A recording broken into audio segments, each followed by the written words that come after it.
இன்றே டவுன்லோட் செய்து உங்கள் ஃபேவரட் ஷோக்களை என்ஜாய் பண்ணுங்க.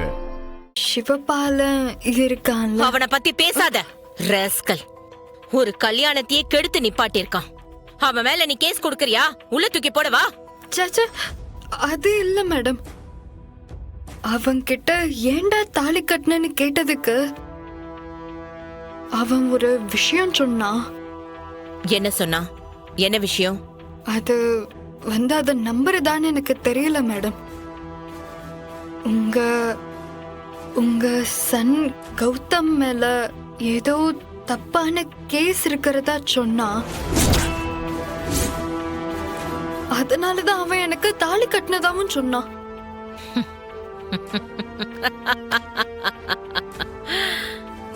ஏன் பையன் மேல கேஸா? அப்படி என்ன கேஸா?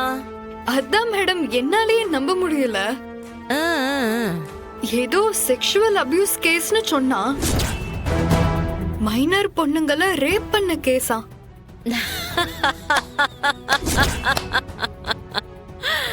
அது பொய் தானே மேடம்? ஏமா, என் கௌதம் மூஞ்சிய பார்த்தா ரேபிஸ்ட் மாதிரியா தெரியுது? சச்சா, நான் நம்பல மேடம். இருந்தாலும் உங்ககிட்ட ஒரு வார்த்தை சொல்லணும்னு. அப்படி கேஸ் இருந்திருந்தா இவ்ளோ நேரத்துக்கு பத்திரிக்கைக்காரங்களா எங்களை சும்மாவா விட்டுருப்பாங்க? ஏமா, தெரியாம தான் கேக்குறேன். அப்படி ஒரு கேஸ் இருந்திருந்தா கௌதம் இப்படி சுதந்திரமா சுத்த முடியுமா? நீயே சொல்லு. அட ஆமால. எப்படியாவது உன் மனச மாத்தணும், அவனை நீ ஏத்துக்கணும். அதுக்காக என்னென்ன மாதிரியான கட்டுக்கதையெல்லாம் அவுத்து விட்டுருக்கான் பாத்தியா?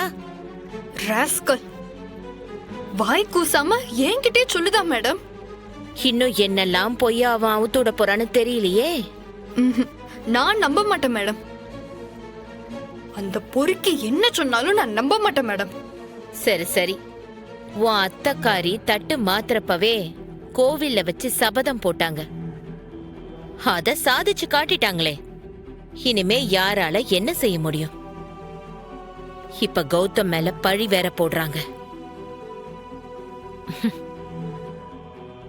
ஓ நிலைமையை விடுமா. கௌதம் நிலைமைய நினைச்சு பாத்தியா? இல்ல ஏன் நிலைமையாச்சும் நீ நினைச்சு பாத்தியா? Sorry madam. நீ எதுக்குமா சாரி சொல்லணும்? பாவமா கௌதம்.